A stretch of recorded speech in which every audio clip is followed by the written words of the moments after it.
তো ভগবান জানতে চাইছেন যে আমাকে আনন্দ দেবে এরকম কে আছে। কারণ পিতারও তো ইচ্ছা করে সন্তান কিছু এনে আমাকে দিক। পিতা তো সন্তানকে মানুষ করেছে, মা বাবা তো সন্তানদের মানুষ করেছে, কিন্তু সন্তান যদি চাকরি করে, হ্যাঁ, নাতি নাতনিরা যদি চাকরি করে রোজগার করে দাদু ঠাকুমা বাবা মাকে এনে দেয়, তখন কত আনন্দ লাগে। তা সকল আনন্দ আধার ভগবান।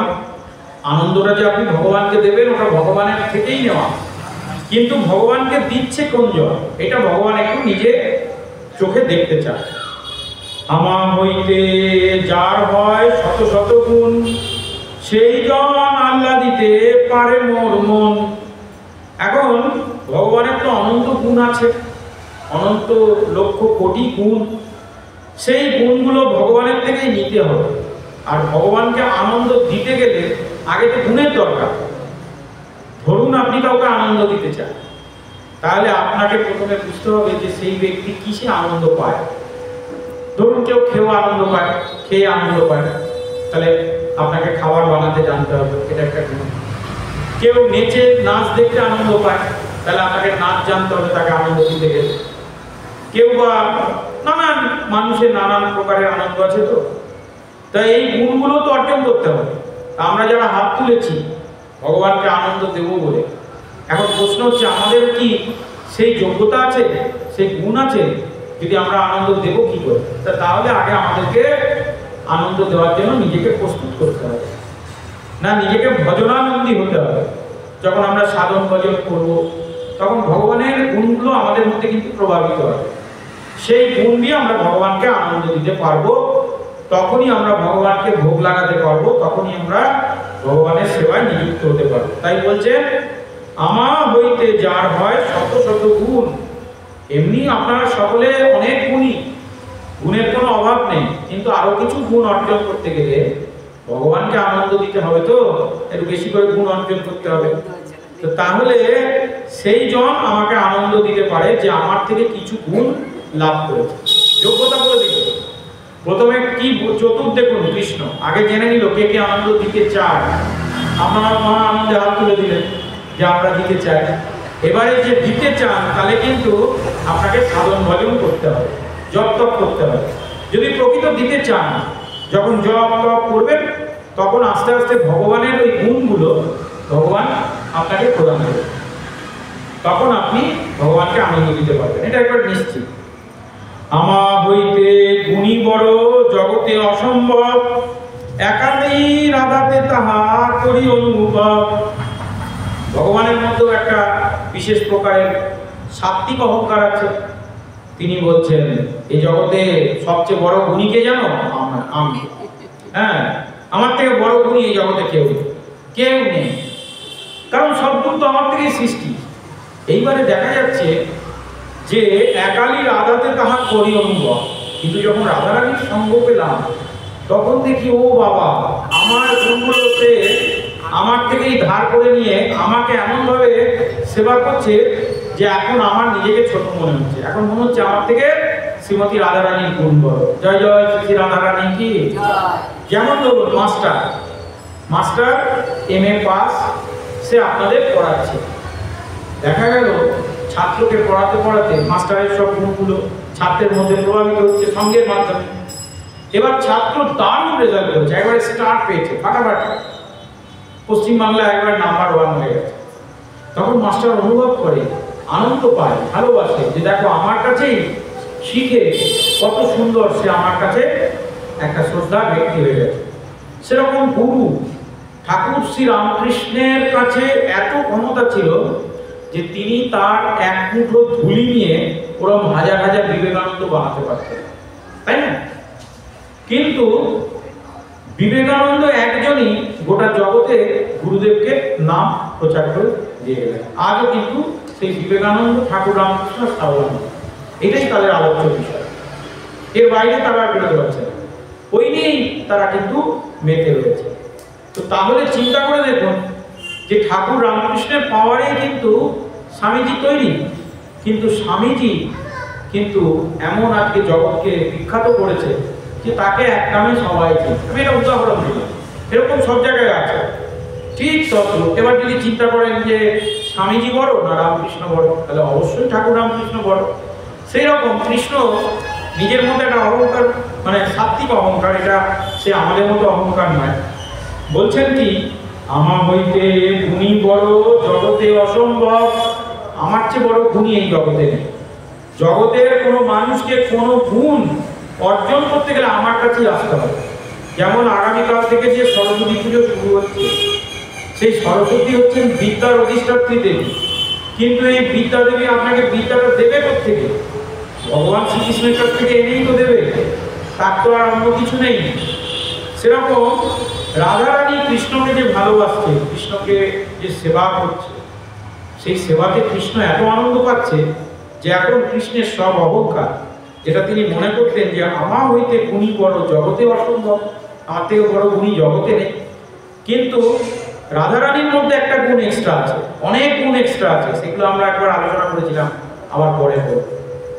রাধারানী কৃষ্ণের থেকেও, কৃষ্ণের 64টা গুণ, রাধারানীর 108টা গুণ। চিন্তা করে দেখুন, কৃষ্ণের থেকেই নিয়ে রাধারানীর গুণ আরো বেশি হয়ে গেছে। কেন? তার মধ্যে একটা ছোট গুণ, সেটা হচ্ছে রাধারানী যেভাবে কৃষ্ণের সেবা করতে পারে, কৃষ্ণ কিন্তু সেভাবে রাধারানীর সেবা করতে পারে না। তাহলে একটা গুণ এগিয়ে গেল। রাধারানী কৃষ্ণকে যেভাবে ভালোবাসতে পারে, কৃষ্ণ সেভাবে রাধারানীকে ভালোবাসতে পারে না, দুটো গুণ এগিয়ে গেল। তাহলে কৃষ্ণের যা যা গুণ আছে, রাধারানীর সেই সব গুণ আছে, সেই সব কলা আছে, কিন্তু তা সত্ত্বেও রাধারানীর গুণ কৃষ্ণের থেকে অনেক বেশি। তাই বলছে, একই রাধাতে তাহার করি অনুভব।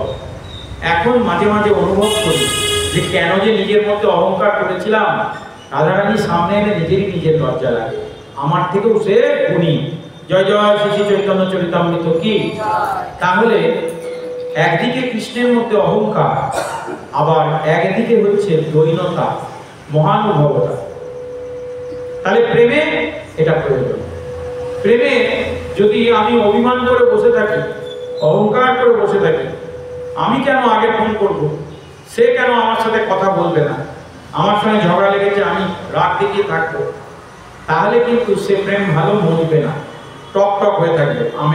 আম দেখবেন অনেক রকমের আম আছে, একটা হচ্ছে পুরো টক, ছিললেই টক, আর একটা হচ্ছে কাঁচা মিঠা, সেরকম বাজারে ভালো চলে। কাঁচা মিঠা খেয়েছেন আপনারা? কাঁচা মিঠা আম খুব ভালো লাগে, কিন্তু বিট লবণ দিয়ে কাঁচা মিঠা। আর একটা হচ্ছে শুধুই মিঠে। এখন শুধুই মিঠে অনুভব করতে গেলে আপনাদের মধ্যে, আমাদের সকলের মধ্যে দৈনতা থাকতে হবে। দৈনতা ছাড়া, ডাউন টু আর্থ, মানে নিচু হওয়ার ক্ষমতা থাকতে হবে। জীবনে ভেবে দেখবেন, আপনি যখন যখন হাত জোড় করে নিচু হয়েছেন, কিছু না কিছু পেয়েছেন। যদি পরম শত্রুর, যদি সবসময় একদম মানে আত্ম অহংকারে থাকি, তাহলে কেউ কারোর এত দরকার নেই আমাদেরকে, আমার কথা কেউ ভাবে না, কারোর দরকার নেই আমাদের, এটা মনে রাখবেন। কিন্তু যখনই আপনি নিচু হতে শিখবেন, তখন অবশ্যই কিছু প্রাপ্ত হবে। সে আপনাকে টাকা পয়সা যদি নাও দেয়, মনে মনে আশীর্বাদ করবে, অভিশাপ দিতে পারবে। আপনি যদি আপনার শত্রুর কাছেও না এইভাবে যান, দেখবেন সে ভেতরে ভেতরে সন্তুষ্ট হবে, আর হয়তো অভিশাপ দিচ্ছিল, তখনকার জন্য বলবে যে না, তোমার ভালো হোক, তোমার মঙ্গল হোক, এইটা। তাই ভগবান শ্রীকৃষ্ণ আমাদেরকে একদিকে বলে দিচ্ছেন যে আমার হইতে গুণী বড় জগতে অসম্ভব। মনে রাখবে যে আমার থেকে বড় গুণী এই জগতে নেই। আবার তার দৈন্যতা দেখুন, বলছেন একালি রাধাতে তাহার করি অনুভব। কিন্তু রাধারানী যখন আমার সামনে আসবে, আমি অনুভব করি যে আমার যেন গুণগুলো অনেকটা কমে গেছে, আমার থেকে রাধারানীর গুণ অনেক বেশি। এটা হচ্ছে দৈন্যতা, মানে ঠাকুর রামকৃষ্ণ আর বিবেকানন্দের যে সম্পর্ক। তাহলে বড় কৃষ্ণই, কিন্তু কৃষ্ণ এরকম ভাব দেখাচ্ছে যে আমার থেকে রাধারানীর গুণ বেশি। কোটি কাম যিনি রূপ যদ্যপি আমার, অসমর্থ মাধুর্য সাম্য নাহি যার, মোর রূপে আপ্যায়িত হয় ত্রিভুবন, রাধার দর্শনে মোর চূড়ায় নয়ন। কত সুন্দর কথা বলছে। আমি কে? কোটি কাম যিনি, অর্থাৎ কোটি কোটি কামদেবকে যিনি একবার দর্শন করলে তারা বশীভূত হয়ে যায়। আপনাদের মনে আছে তো যে শিব পার্বতীর বিয়ের আগে, বিবাহের আগে, শিবজি তো পরম ব্রহ্মচারী ছিলেন, যোগী, তিনি বিবাহ করবেন না, কোনো মতেই বিবাহ করবেন না, এরকম একটা অবস্থা। ভগবান বিষ্ণু বললেন যে তুমি চিন্তা করো না, তুমি যাও, তোমার পেছনে তোমার সামনে কামদেব থাকবে, সেই কামদেব তাকাবে, আর যেই না ভুল বললাম, তোমার পেছনে কামদেব থাকবে, লুকিয়ে থাকবে। কামদেব আর শিব যখন তোমাকে দেখবে, তখন তোমার পেছনে যেহেতু কামদেব থাকবে, কামকেও সে দর্শন করবে, সঙ্গে সঙ্গে কামদেব তার মধ্যে কাম উৎপন্ন করে দেবে, আর তার যে ব্রহ্মচর্য এই মুহূর্তে যেটা রয়েছে সেটা তখন ভ্রষ্ট হবে, তখন সে তোমার বিয়েতে রাজি হবে। এই বিষ্ণু এসব শেখায়। আর সে কামদেব ভগবান বিষ্ণুর কথা মতো তিনি পার্বতী দেবীর পিছন পিছন চললেন। তার আগে তো পার্বতী দেবী শিবকে লাভ করার জন্য 1000 বছর তপস্যা করেছেন। তো যাই হোক, তপস্যাতে শিব সন্তুষ্ট হয়েছেন, কিন্তু বিবাহ করবেন না এই কথা বলে দিয়েছে। তখন বিষ্ণুর কাছে যাওয়ার পর বিষ্ণু এই বুদ্ধি দিয়েছে। আর পার্বতী দেবী যখন সেখানে গিয়ে বলছেন যে হে ভগবান শঙ্কর, তার স্তোত্র স্তুতি করছেন, শিবজি দেখছেন যে আমার ভক্ত এসেছে, একবার চোখটা খুলি। যে চোখ খুলেছেন দেখছেন পার্বতী দেবী পেছন থেকে কামদেবেরা মুখি মারছেন, আর যে কামদেব মুখি মেরেছেন শিবজির মধ্যে অমনি ব্রহ্মচর্য নষ্ট হয়ে গেছে। পার্বতী দেবীকে দেখে ভালো লেগেছে, তার মধ্যে কামের উৎপন্ন হয়েছে, বিবাহের ইচ্ছা জেগেছে।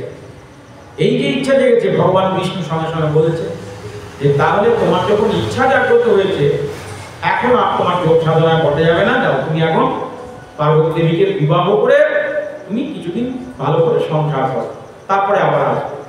শিবজি ক্রোধিত হয়ে বলছেন যে আমার এই ব্রহ্মচর্য, আমার একে কে নষ্ট করবো? না, আমি কামদেব করবো। কামদেবকে তিনি ভস্ম করে দিলেন, একদম ত্রিনয়ন খুললেন। হ্যাঁ, তাকে বেশি বিরক্ত করলেও এরকম হতে পারে, তিনি সঙ্গে সঙ্গে ভস্ম করে দিলেন। তা এই যে বক্তব্য হচ্ছে, শিবজির মতন একজন পরম ব্রহ্মচারীকে এক কামদেব ভস্মীভূত করে দিল। মন বুঝবেন ভালো করে। তাহলে ভগবান শ্রীকৃষ্ণ তিনি আবার এরকম কোটি কোটি কামদেবকে তিনি কিন্তু কি করতে পারেন, মানে বশীভূত করে নিতে পারেন। তাহলে ভগবান কত শক্তিশালী। তো কোটি কাম যিনি রূপ যদ্যপি আমার, ভগবান বলছেন যে আমার এই যে রূপ, আমার এই যে সৌন্দর্য, শিবকে বশীভূত করতে পেরেছে বলে যে আমাকে পারবে তা নয়, আমাকে দেখে সেই নিজে মানে হয়ে যাবে, কামাতুর হয়ে যাবে, এমনই অবস্থা।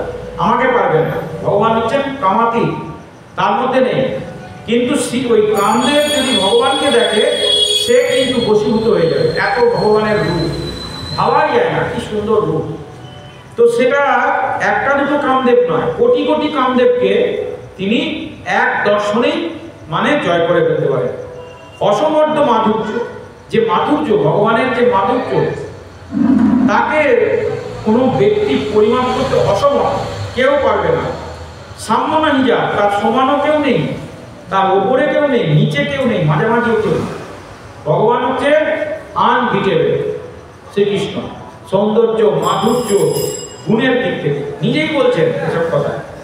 কোটি কাম যিনি রূপ যদ্যপি আমার রূপ হচ্ছে কোটি কোটি কামদেবকে একেবারে বশীভূত করতে পারে।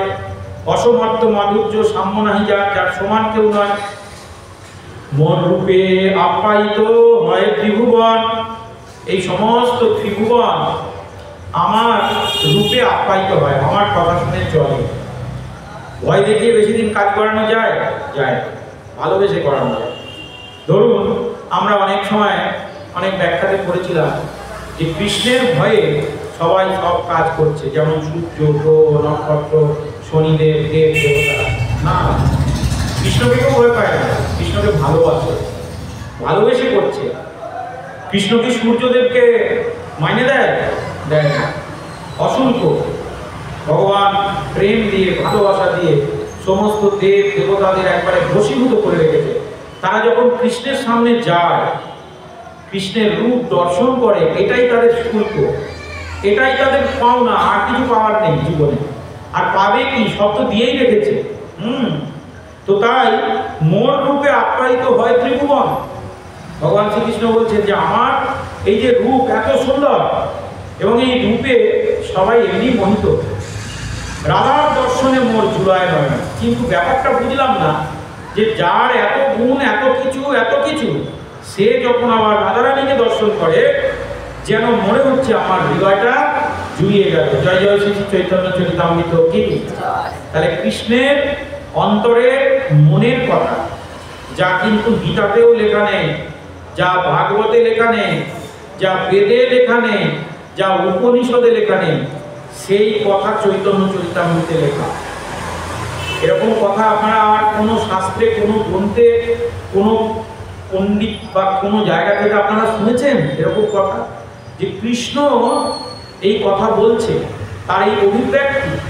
তাহলে কৃষ্ণ কত ভালোবাসে আমাদেরকে যে এই জায়গায় এসে আমরা চৈতন্য চরিতামৃত পাঠ করবার যে দুর্লভ মুহূর্ত লাভ করেছি। তাই বলছেন মোর রূপে আপ্যায়িত হয় ত্রিভুবন, রাধার দর্শনে মোর জুড়ায় কেন। যদি মিথ্যে কথা হতো এই কথাগুলো, তাহলে তো এতদিন চৈতন্য চরিতামৃত গ্রন্থ ব্যান্ড হয়ে যেত, পড়তে দিত না। কি মনে করেন, একটা গ্রন্থ রচনা করলে পণ্ডিতগণ সেটা নিয়ে গবেষণা করে, ভুল ত্রুটি ছেঁটে তারপর কিন্তু বাজারে সেই গ্রন্থটা কিন্তু বেরোয়। তো তাই কৃষ্ণদাস কবিরাজ যে এত হাস্য লিখছেন, এত কথা লিখছেন, নিশ্চয় তার মধ্যে সেই অনুভূতি ছিল, নিশ্চয় তিনি সেটা দর্শন করছেন, সেই গুরু কৃপা যে কৃষ্ণ গোলক থেকে এই কথাগুলো বলছে। এই কোটি কোটি কামদেব আমাকে দেখে মানে বশীভূত হয়ে যায়, আর কিন্তু আমি আবার রাধারানীকে যখন দেখি তখন আমার নয়ন জুড়ায়, আহা, যেন মনে হয় রাধারানীকে দেখলে আমার চোখটা আজকের দিনটা ভালো গেল। মোর বংশী গীতে আকর্ষয় ত্রিভুবন, রাধার বচনে মোর, রাধার বচনে হরে আমারও শ্রবণ। বলছে আমি বংশীধারী, বংশী বাজাই, বাঁশি বাজিয়ে আমি সব ত্রিভুবনকে আমি মানে আকর্ষিত করতে পারি। প্রথমে রূপের দ্বারা করলেন, তারপরে গুণের দ্বারা করলেন, এবার বলছেন মোর বংশী গীতে আকর্ষয় ত্রিভুবন। আপনারা যেটা জানেন যে ভগবান শ্রীকৃষ্ণের এই বংশী তার আকর্ষণ এমনই যে গোপীরা সব কিছু ত্যাগ করে চলে যাচ্ছে। তার আকর্ষণ এমনই, গাভীরা, পশু পাখি, জীব জন্তু, লতা পাতা, গুল্ম বৃক্ষ সব কৃষ্ণের দিকে ধাবিত হচ্ছে। এমনই ভগবানের আকর্ষণ তার বংশীর ধ্বনিটা। এদিকে সেই কৃষ্ণ আক্ষেপ করছেন রাধার বচনে হরে আমারও শ্রবণ।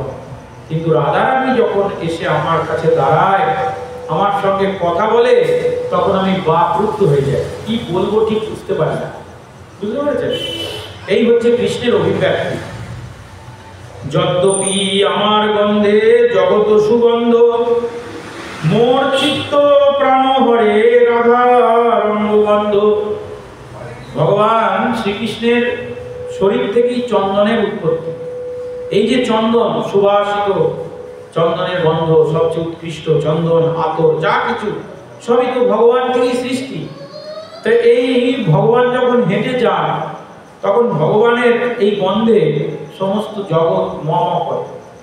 কিন্তু বলছে যদ্যপি আমার গন্ধে জগৎ সুগন্ধ, ভগবানের গন্ধে এই জগৎ সুগন্ধিত হয়ে আছে। মোর চিত্ত প্রাণ হরে রাধার অঙ্গগন্ধ। প্রত্যেকের অঙ্গের আলাদা আলাদা গন্ধ আছে, পুরুষের আলাদা, নারীর আলাদা, ঘামের গন্ধ, এই গন্ধ, সব নানান রকম গন্ধ আছে। তো এই গন্ধ একটা প্রেম, প্রণয় এবং কামের একটা কিন্তু খুব বড় দিক।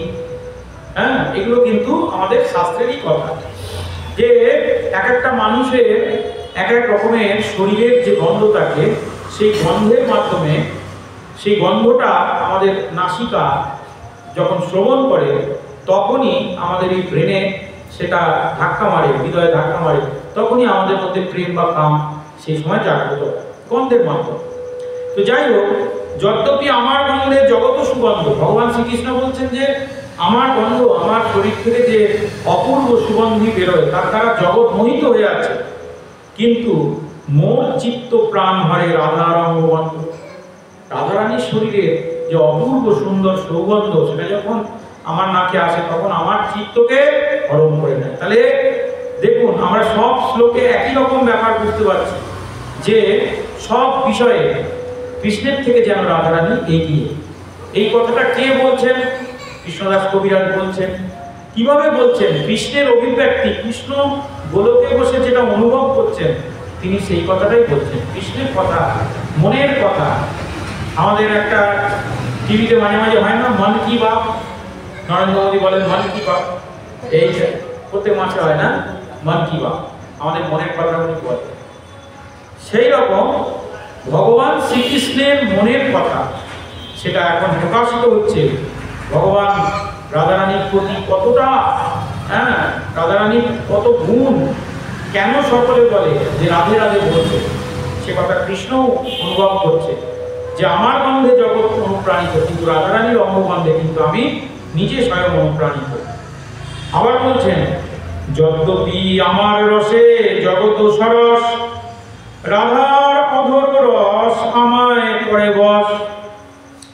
বলছেন আমার কাছে যত প্রকারের রস আছে সেই রস দ্বারা জগৎ রসিত হচ্ছে। ভগবানের কৃপাতেই ইক্ষুদণ্ডে রস আসছে, ভগবানের কৃপাতেই বাতাবি লেবুতে রস আসছে, ভগবানের কৃপাতেই কুসুম্বিতে রস আসছে, অন্যে খাদ্য রস আসছে। খাদ্য রস যার মধ্যে থাকে তার সেইগুলো কিন্তু আমরা খাদ্য হিসাবে গ্রহণ করি। অন্যগুলোকে কি গ্রহণ করি? করি না। ঠিক তত্ত্ব, যদ্যপি আমার রসে জগৎ সরস। তাই ভগবান এক এক ধরনের প্রকৃতিতে এক এক ধরনের ভেষজ, এক এক ধরনের বৃক্ষ, এক এক ধরনের গুল্ম, এক এক ধরনের লতা কিন্তু তৈরি করেছে। এবং তাতে আলাদা আলাদা রস, আপনি চাইলেও সেই রস চেঞ্জ করতে পারবেন না। যেমন ধরুন আপনার বাড়িতে নিম বৃক্ষ আছে, আর কারোর বাড়িতে কমলা লেবুর বৃক্ষ আছে। এখানে হবে না যদিও, কিন্তু বলে আচ্ছা মানে কমলা লেবুর বৃক্ষ আছে।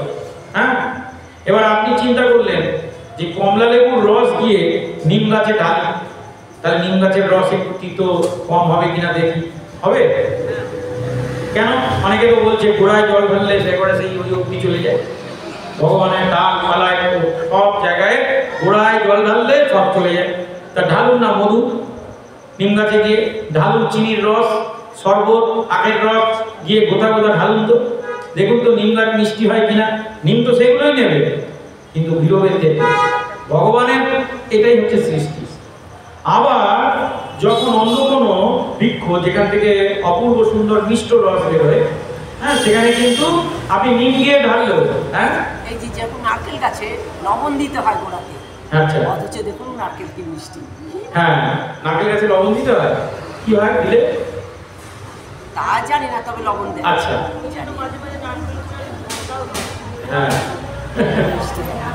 তো যাই হোক, ভগবানের অপূর্ব সৃষ্টি দেখুন যে আপনি কোনো কিছুর স্বাদকে বদলাতে পারবেন না। যেটা টক সেটা টকই হবে, যেটা মিষ্টি সেটা মিষ্টি হবে।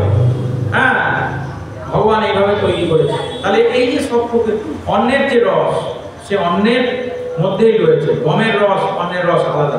খাদ্য রস আমরা বুঝতে পারছি না, এই খাদ্য রস কিন্তু ভগবান দিচ্ছে।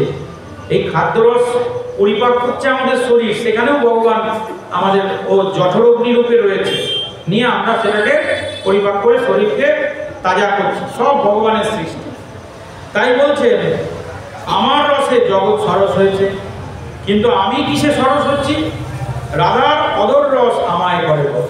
রাধারানী যখন গোবিন্দকে চুম্বন দিচ্ছে, তার অধরে যে রস, সেই রস দিয়ে গোবিন্দ এত প্রকারের রস সৃষ্টি করছে। বলছে সেই রস আমাকে আনন্দ প্রদান করছে। যদ্যপি আমার স্পর্শ কঠিন্দু শীতল, রাধিকার স্পর্শ আমার করে সুশীতল। বলছে আমি যদি কাউকে স্পর্শ করি তার প্রাণ সঞ্চার হবে, আমি যদি কাউকে স্পর্শ করি সে একবারে শীতল হয়ে ঠান্ডা বরফ হয়ে যাবে। তাহলে আমার স্পর্শেই সব কিছু কিন্তু হচ্ছে। আমি যখন যমরাজ রূপে আসবো, তাকে স্পর্শ করবো, ব্যাস সে একেবারে পুরোপুরি ঠান্ডা হয়ে যাবে, আর লাফাবে না। আর আমি যখন কৃষ্ণ রূপে আসবো, সেই মৃত ব্যক্তিকেও যদি স্পর্শ করি, সে কিন্তু লাফালাফি শুরু করে দেবে। কিন্তু তাহলে আমার স্পর্শের এত শক্তি, এত অনুভূতি, যদিও আমার স্পর্শ কঠিন শীতল এবং কোটি কোটি শীতল বিন্দুর থেকেও কঠিন আমার স্পর্শ, কিন্তু রাধিকার স্পর্শ আমায় করে সুশীতল। কিন্তু রাধিকা যখন আমায় ছোঁয়, আমার স্পর্শ করে, তখন কিন্তু আমি নিজেকে ইয়ে করে ফেলি, মানে একদম সুশীতল হয়ে যায় আমার শরীর, আনন্দে আত্মহারা হয়ে যায়। এই মতো জগতের সুখে আমি হেতু, রাধিকার রূপ গুণ আমারও জীবাতু। আমি জগৎকে বাঁচিয়ে রেখেছি, কিন্তু আমাকে বাঁচিয়ে রেখেছে কি কে না শ্রীমতী রাধারানী। এটা একটা কথার কথা, হ্যাঁ। তার মানে যে কৃষ্ণ রাধারানী ছাড়া বেঁচে থাকবেন না তা নয়। আমরা দ্বারকায় গিয়ে দেখেছি তো যে কৃষ্ণের কাছে রাধারানী নেই আছে, সেখানে দ্বারকেশ কৃষ্ণ আর বৃন্দাবনে রাধারানী আছে। তাই এটা কৃষ্ণ রাধারানীর মাধুর্যকে বাড়াবার জন্যে, তার প্রেম জগতে প্রতিষ্ঠা করবার জন্য এই ধরনের কথা বলছেন। এই মতো জগতের সুখে আমি হেতু, তাহলে জগতের সুখে আমি হেতু কৃষ্ণ বলছেন যে কৃষ্ণকে সুখী না করলে আপনি কোনোদিন সুখী হতে পারবেন না। আপনার জগতে যেটুকু সুখ প্রাপ্ত হওয়ার দরকার, আগে ভগবানের সেবা করতে শিখতে হবে, ভগবানকে সুখী করতে হবে, তখন আপনি সুখী হবেন। এইটা ভগবান এখানে বললেন। এই মতো জগতের সুখে আমি হেতু, আমার জন্যই তুমি সুখ, আমার জন্যই দুঃখ পাচ্ছ। রাধিকার রূপ গুণে আমারও জীবন, কিন্তু আমার সুখ হয় কিসে? রাধিকার রূপে আর রাধিকার গুণে। এই মতো অনুভব আমার কৃতিত, বিচার করিয়ে যদি সব বিপরীত। তখন শ্রীকৃষ্ণের মধ্যে যে একটা অহংকার ছিল না, আমার হইতে হয় শত শত গুণ, যেই জন আস্বাদিত পারে মোর মন, যে আমার মধ্যে অনেক গুণ আছে, আমি সব কিছু করতে পারি, আমার দ্বারাই তো জগৎ আন্দোলিত হচ্ছে, রস পাচ্ছে, সব কিছু পাচ্ছে, হ্যাঁ। কিন্তু সেই কৃষ্ণ যখন রাধারানীর সামনে আসছেন, তখন বলছেন এই মতো অনুভব আমারও ব্যতীত, কিন্তু আমি এখন রাধারানীর সামনে এসে অনুভব করছি যে সব বিপরীত, আমার থেকে সব কিছুর দিক থেকেই রাধারানী এগিয়ে। এইভাবে শ্রীমতী রাধারানীর প্রতি আমি অনুরাগ এবং অনুভব করতে পারলেও যখন আমি বিচার করে দেখি, তখন দেখি সব বিপরীত, অর্থাৎ আমার থেকেও বেশি গুণ রাধারানী, সব বিপরীত। রাধার দর্শনে মোর জুড়ায় নয়ন, আমার দর্শনে রাধা সুখে আগয়ন। তারপর বলছেন রাধারানীকে দর্শন করে আমার নয়ন জুড়ায়, আমার দর্শনে রাধা সুখে আগয়ন। আর আমাকে যখন রাধারানী দর্শন করে পরম সুখী হয়। তাহলে রাধারানীকে দর্শন করে কৃষ্ণ আনন্দ পায়, আর কৃষ্ণকে দর্শন করে রাধারানীর নয়ন জুড়ায়। তাই বলছেন যে প্রত্যেকেই দুজনেই আনন্দ পাচ্ছে। পরস্পর বেণুগীতে হরে চেতন, মোর ভ্রমে তৎতমালে করে আলিঙ্গন। আমার থেকে রাধারানীর গুণ বেশি। অনেকে বললেন কে বলেছে রাধারানীর গুণ বেশি? কৃষ্ণের গুণ বেশি। বলছে না না, রাধারানীর গুণ বেশি। কৃষ্ণ বলছে চৈতন্য চৈতন্য। কি করে? বলছে দেখো, কিভাবে সেটা দেখো। পরস্পর বেণুগীতে হরে চেতন, ওরা যখন বেণুগীত করছিল, বেণুগীত আমরা ভাগবতে পড়েছিলাম, সেই রাধারানী এবং গোপীরা যখন বেণুগীত করছিল, মোর ভ্রমে তমালে করে আলিঙ্গন, তমাল তরু বৃক্ষ দেখে মনে করেছে আমি, তখন আমাকে তমাল তরু বৃক্ষ ভেবে আমাকেই আলিঙ্গন করার অনুভব করছে। অর্থাৎ এই বৃক্ষকে কৃষ্ণ মনে করছে, করে রাধারানী আর গোপীরা তাকে গিয়ে আলিঙ্গন করছে। এরকম তো আমার হয় না, তাহলে বেশি কে? রাধারানী। আমি তো কখনো কোনো বৃক্ষকে রাধারানী বলে ভাবি না, আমি তার কথা চিন্তা করি, ঠিক আছে, কিন্তু রাধারানীর মধ্যে এতই প্রেম, এত কিছু, যে পরস্পর বেণুগীতে হর হয়েছে তো আমার কথা বলতে বলতে বলতে বলতে তাদের চেতনা পুরো হরণ হয়ে গেছে। আর মোর ভ্রমে তমালের করে আলিঙ্গন, তমাল বৃক্ষকে আমার কথা ভেবে আলিঙ্গন করছে। এইভাবে রাধারানী আমার থেকে তাই অনেক গুণে এগিয়ে। কৃষ্ণ আলিঙ্গন পাইনু জনমে সফল, কৃষ্ণ সুখে মগ্ন রহে বৃক্ষ করি কোলে। কৃষ্ণ আলিঙ্গন পাইনু জনম সফলে, কৃষ্ণ সুখে মগ্ন রহে বৃক্ষ করি কোলে। এবার সেই বেনুগীতে বর্ণনা করা আছে, আহা সেই তমাল বৃক্ষকে আলিঙ্গন করে রাধারানী কৃষ্ণ বলে মনে করছে আর মোহিত হচ্ছে। বলছে কৃষ্ণ আলিঙ্গন পাইনু জনম সকল। আলিঙ্গন করেছে কাকে? তমাল বৃক্ষ। কিন্তু নিজে নিজেই ভাবছে যে এটা কৃষ্ণ, কৃষ্ণ আমাকে আলিঙ্গন করছে, তাই আমার জন্ম সফল। আর কৃষ্ণ সেটা দেখছে। হ্যাঁ, কৃষ্ণ সুখে মগ্ন রহি বৃক্ষ করি বলে। আর ওই তমালকে কৃষ্ণ ভেবে মনে করে তাকে আলিঙ্গন করে ভাবছে কৃষ্ণও আমাকে আলিঙ্গন করছে, এবং এই সুখে সে কিন্তু মগ্ন রয়েছে। আমার তো সে ভাব আসছে না। কৃষ্ণ মনে মনে মানে করছেন আর কি, হতাশায় বলছে যে তাহলে রাধারানী আমাকে কত ভালোবাসে। আমি তো কোনো তমালতরু বৃক্ষকে, আমি যখন রাধারানীকে দেখছি মন হরণ করছি, তাকে আলিঙ্গন করছি, সবই ঠিক আছে, কিন্তু কই রাধারানীর মতন আমার মধ্যে তো হচ্ছে না। তাহলে আমার থেকে রাধারানীর গুণ আরো বেশি। এই কৃষ্ণ ভেবে সে তমাল বৃক্ষকে আলিঙ্গন করছে আর নিজেকে কি মনে করছে? কৃষ্ণ সুখে মগ্ন রহে বৃক্ষ করি করে, এবং সে মনে করছে এটাই কৃষ্ণ, এবং সেটাতেই সে মগ্ন রয়েছে। আর কৃষ্ণ লুকিয়ে লুকিয়ে সেটা দেখছে। অনুকূল বাটে যদি পায় মোর বন্ধ, উড়িয়া পাতিও চাহে প্রেমে হয় অন্ধ। অনুকূল বাদে যদি পায় মোর বন্ধ, কৃষ্ণ আসছে। অনুকূল মানে যে হাওয়া, অনুকূল বাতে মানে যে হাওয়ায় অনুকূল, একটা প্রতিকূল বায়ু হয়। দেখবেন আপনি হেঁটে যাচ্ছেন, বাতাসটা ওই দিক থেকে আসছে, তখন আপনার হাঁটতে বা নৌকো চালাতে বা গাড়ি চালাতে কষ্ট হবে। কিন্তু যদি অনুকূল হয়, দেখবেন আপনাকে যেন অনেকটা ঠেলে নিয়ে যাচ্ছে, আপনি তাড়াতাড়ি যাচ্ছেন। বিশেষ করে নৌকার ক্ষেত্রে এগুলো ভালো বোঝা যায়। অনুকূলেই চলার চেষ্টা করে, আর প্রতিকূলে চালাতে গেলে মাঝির তখন কষ্ট হয়। তো বলছে আমি যখন গোষ্ঠ থেকে ফিরি বা গোষ্ঠে যাই, যখন অনুকূল বায়ু বয়, তখন আমার গন্ধ বয়ে যায় রাধারানীর নাকে। উড়িয়া পাতিও চাহে প্রেমে গন্ধ, প্রেমে হয় অন্ধ। এবং তখন চারিদিকে রাধারানী তাকাতে শুরু করে, প্রেমে অন্ধ হয়ে যায়। হ্যাঁ, মানে কোথায় ইট, কোথায় পাথর, কোথায় উঁচু, কোথায় নিচু, কোথায় বৃক্ষ, কিছুতে তখন দেখতে পায় না। মানে অন্ধ মানুষের যেটা হয় আর কি, অন্ধ মানুষ যেমন গেলে ধাক্কা খায়, সেরকম রাধারানী কৃষ্ণের প্রেমে অন্ধ হয়ে যায় যখন আমার শরীরের গন্ধ অনুকূল বায়ুর মাধ্যমে তার নাকে পৌঁছায়। তাহলে কার গুণ বেশি তোমরা বলো, বলছেন ভগবান শ্রীকৃষ্ণ। তারপরে কি বলছেন? তাম্বুল চর্বিত যবে কয় আস্বাদনে, আনন্দ সমুদ্রে ডুবে কিছুই না জানে।